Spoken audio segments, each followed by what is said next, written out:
ದರ್ಶನ್ ಪುಟ್ಟ, next Basavaraj ಮುತ್ತಿಮೋಡ್, next ಚಿಕ್ಕಮಾದ ಎಲ್ಲ ಬರ್ತಾವ.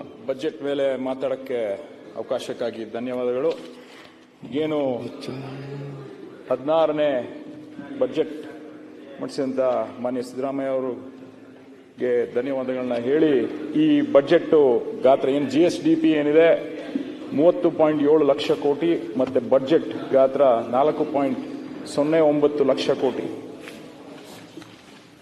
ಒಂದು ನಿಮ್ಮ ಗಮನಕ್ಕೆ ತರಕ್ಕೆ ಇಷ್ಟಪಡ್ತೀನಿ, ಏನ್ ಸ್ಟೇಟ್ ಓನ್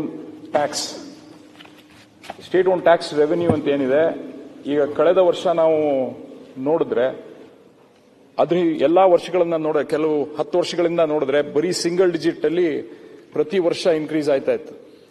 ಆದ್ರೆ ಈ ಸತಿ ಕಳೆದ ವರ್ಷ 24-25ನೇ ಬಜೆಟ್ ನೋಡಿದ್ರೆ 1,89,800,000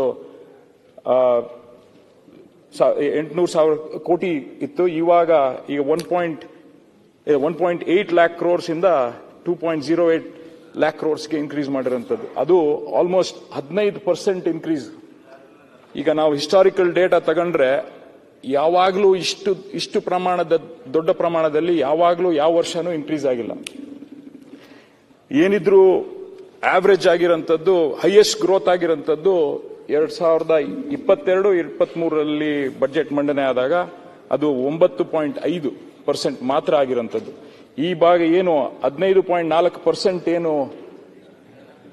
ಬಜೆಟ್ ಅಲ್ಲಿ ಅನೌನ್ಸ್ ಮಾಡಿದ್ದಾರೆ, ಅದನ್ನ ದಯವಿಟ್ಟು ಸರ್ಕಾರ ಪುನರ್ ಪರಿಶೀಲನೆ ಮಾಡಿ ಅದು ಸರಿಯೋ ತಪ್ಪೋ ಅನ್ನೋದನ್ನ ನೋಡ್ಬೇಕು. ಯಾಕಂದ್ರೆ ಅಲ್ಲಿ ಹೋದ್ಸತಿ ಇದ್ದಿದ್ದಂತ ಏನ್ ಬಜೆಟ್ ಅಲ್ಲಿ ಇದ್ದಿದ್ದಕ್ಕಿಂತ -5% ಅಷ್ಟು ರಿಕವರಿ ಆಗಿರೋಂಥದ್ದು ನಮ್ಮ ಸ್ಟೇಟ್ ಟ್ಯಾಕ್ಸ್ ರೆವೆನ್ಯೂ. ಇದನ್ನ ಗಮನ ಹರಿಸಬೇಕು ಅಂತ ನಿಮ್ಮ ಮೂಲಕ ಸರ್ಕಾರಕ್ಕೆ ಆಗ್ರಹ ಮಾಡ್ತೀನಿ.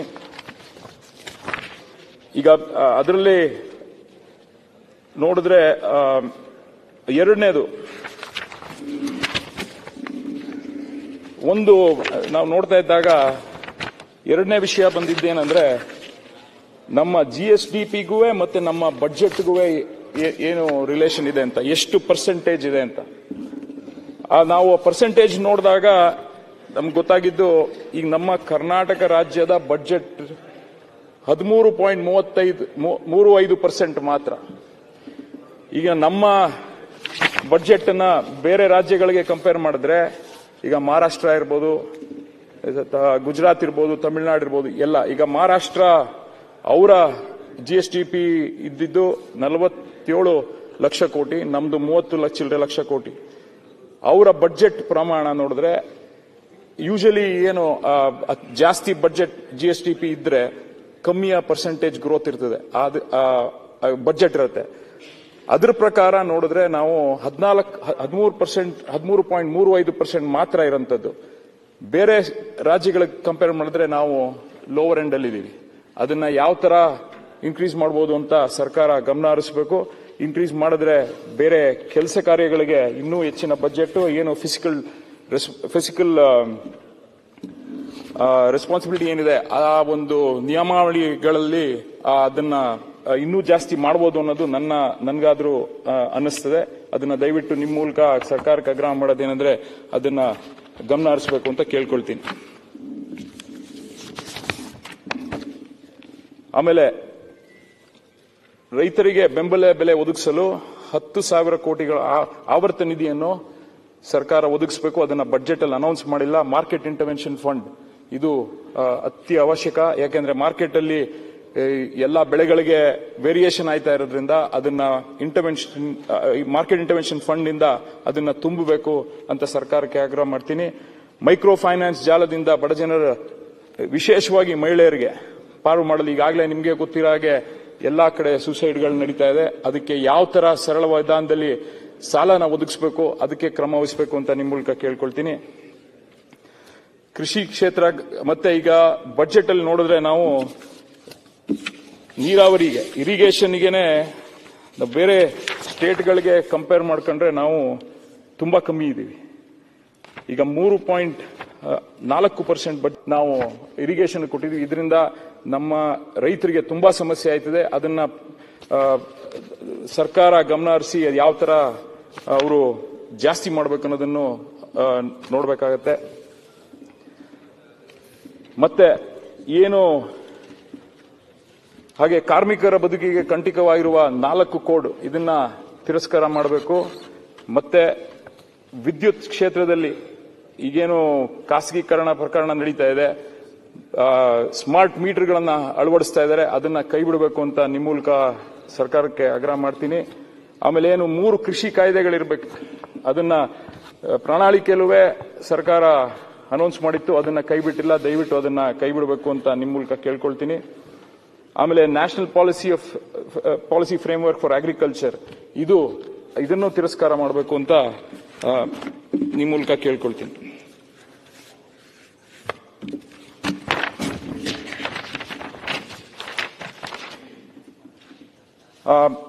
ಈ ಲೇಬರ್ ಡಿಪಾರ್ಟ್ಮೆಂಟ್ ಅಲ್ಲಿ ಅಸಂಘಟಿತ ವಲಯದ ಸಾಮಾಜಿಕ ಭದ್ರತಾ ಮಂಡಳಿಗೆ 1200 ಕೋಟಿಗಳನ್ನು ಅನುದಾನ ಕೊಡಬೇಕು ಅಂತ ನಿಮ್ಮ ಮೂಲಕ ಅದನ್ನ ಕೇಳ್ಕೊಳ್ತೀನಿ. ಸ್ಕೀಮ್ ನೌಕರರಿಗೆ ಕನಿಷ್ಠ ಅವರ ಸಂಬಳನ ದ್ವಿಗುಣ ಮಾಡಬೇಕು. ಆಸ್ಪತ್ರೆಗಳಲ್ಲಿ ಖಾಲಿ ಇರುವ ವೈದ್ಯರ ಹುದ್ದೆಗಳನ್ನು ಈ ಕೂಡಲೇ ತುಂಬಬೇಕು. ಈಗ ನಿಮಗೆ ಗೊತ್ತಿರಾಗೆ ಹಳ್ಳಿಗಳಲ್ಲಿ ಜನರು ಸರ್ಕಾರಿ ಆಸ್ಪತ್ರೆಗಳಿಗೆ ಹೋಗ್ತಾ ಇದ್ದಾರೆ, ಅಲ್ಲಿ ವೈದ್ಯರ ಕೊರತೆ ಇದೆ ಇಡೀ ರಾಜ್ಯದಲ್ಲಿ, ಅದನ್ನ ತುಂಬಬೇಕು ಅಂತ ಕೇಳ್ಕೊಳ್ತೀನಿ. ಆರೋಗ್ಯ ಕ್ಷೇತ್ರಕ್ಕೆ ನೀಡಿರುವ ಅನುದಾನ ಏನಿದೆ ಅದನ್ನ ಡಬಲ್ ಮಾಡಬೇಕು ಅಂತಾನು ಕೇಳ್ಕೊಳ್ತೀನಿ. ಮತ್ತೆ ರಾಗಿ ಮತ್ತು ಭತ್ತ ಖರೀದಿ ಕೇಂದ್ರಗಳು ಇದು ಇಡೀ ವರ್ಷ ತೆಗೆದಿಡಕ್ಕೆ ಏನ್ ಮಾಡಬೇಕು ಅದಕ್ಕೆ ಕ್ರಮ ವಹಿಸಬೇಕು ಸರ್ಕಾರ. ಕೊನೆಯದಾಗಿ ಈಗೇನು ಸಾವಯವ ಕೃಷಿ ಬಗ್ಗೆ ಈಗ ಮೊನ್ನೆ 17ನೇ ತಾರೀಕು ಹಿಮಾಚಲ್ ಪ್ರದೇಶ್ ಬಜೆಟ್ ಅನೌನ್ಸ್ ಮಾಡಿದ್ರು. ಆ ಬಜೆಟ್ ಅಲ್ಲಿ ಅವರು ಸಾವಯವ ಕೃಷಿಗೆ ಅತಿ ಹೆಚ್ಚು ಒತ್ತನ್ನ ಕೊಟ್ಟಿದ್ದಾರೆ. ಅವರು ಮಿನಿಮಮ್ ಸಪೋರ್ಟ್ ಪ್ರೈಸ್ ಅನ್ನು ಜಾಸ್ತಿ ಮಾಡಿದ್ದಾರೆ, ಕೆಲವು ಗೋಧಿ ಜೋಳ ಇದಕ್ಕೆ, ಮತ್ತೆ ಟ್ರಾನ್ಸ್ಪೋರ್ಟ್ ಸಬ್ಸಿಡಿಯನ್ನು ಅವರು ಅನೌನ್ಸ್ ಮಾಡಿದ್ದಾರೆ. ಅದಾದ ನಂತರ ಎಲ್ಲಾ ಸರ್ಕಾರದ ಏನು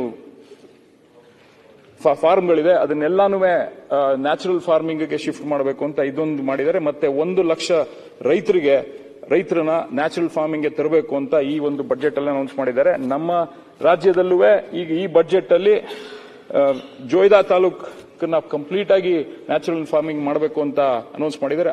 ಅದು ಸಾಲಲ್ಲ, ಇನ್ನೂ ಹೆಚ್ಚಿನ ರೀತಿಯಲ್ಲಿ ಅವರು ಈ ಕ್ರಮ ವಹಿಸಬೇಕಾಯ್ತದೆ. ಕರ್ನಾಟಕದ ಕೃಷಿ ಈಗ ಅಗ್ರಿಕಲ್ಚರ್ ಡಿಪಾರ್ಟ್ಮೆಂಟ್ ಅಲ್ಲೇ ಗೊತ್ತಿರಂಗೆ ಅವ್ರು ನಡೆಸಿರೋ ಸರ್ವೆಯಲ್ಲಿ ನಮ್ಮ ಮಣ್ಣಿನ ಗುಣಮಟ್ಟ ಮತ್ತು ಫಲವತ್ತತೆಯನ್ನು ಕಳ್ಕೊಳ್ತಾ ಇದೀವಿ. ಅದಕ್ಕೆ ಸೂಕ್ತ ಕ್ರಮ ತಗೊಳ್ಬೇಕು. ಪ್ರತಿ ಹೋಬಳಿಯ ಒಂದು ಪಂಚಾಯಿತಿಯನ್ನು ಪೂರ್ತಿ ನ್ಯಾಚುರಲ್ ಫಾರ್ಮಿಂಗ್ಗೆ ಏನ್ ಮಾಡಬೇಕು, ಮತ್ತೆ ಎಲ್ಲಾ ಬೆಳೆಯುವ ಪದ್ಧತಿಗಳು ಮತ್ತೆ ನಮ್ಮ ನೀರಾಯಿಸಂತ ಏನ್ ಪದ್ಧತಿಗಳಿದೆ ಅದನ್ನ ಪೂರ್ತಿ ಬದಲಾವಣೆ ಮಾಡಬೇಕು. ಅದಕ್ಕೆ ಬೇಕಾದಂತ ಅನುದಾನಗಳನ್ನ ಸರ್ಕಾರ ಮೀಸಲಾಗಿಡಬೇಕು ಈ ಬಜೆಟ್ ಅಲ್ಲಿ ಅಂತ, ಈ ಪೂರಕ ಬಜೆಟ್ ಅಲ್ಲಿ ಏನ್ ಮಾಡ್ತಾರೆ ಅದನ್ನ ಅನೌನ್ಸ್ ಮಾಡಬೇಕು ಅಂತ ನಿಮ್ಮ ಮೂಲಕ ಕೇಳ್ಕೊಳ್ತೀನಿ.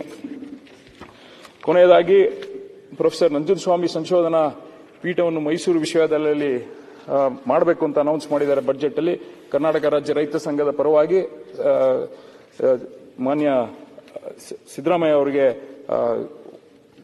ಧನ್ಯವಾದಗಳನ್ನ ಹೇಳಿ ನನಗೆ ಮಾತಾಡಲು ಅವಕಾಶ ಮಾಡಿಕೊಟ್ಟೆ ನಿಮಗೆ ಧನ್ಯವಾದಗಳು. ನಾನು ಮಾತು ಮುಗಿಸ್ತೀನಿ. ನಮಸ್ಕಾರ.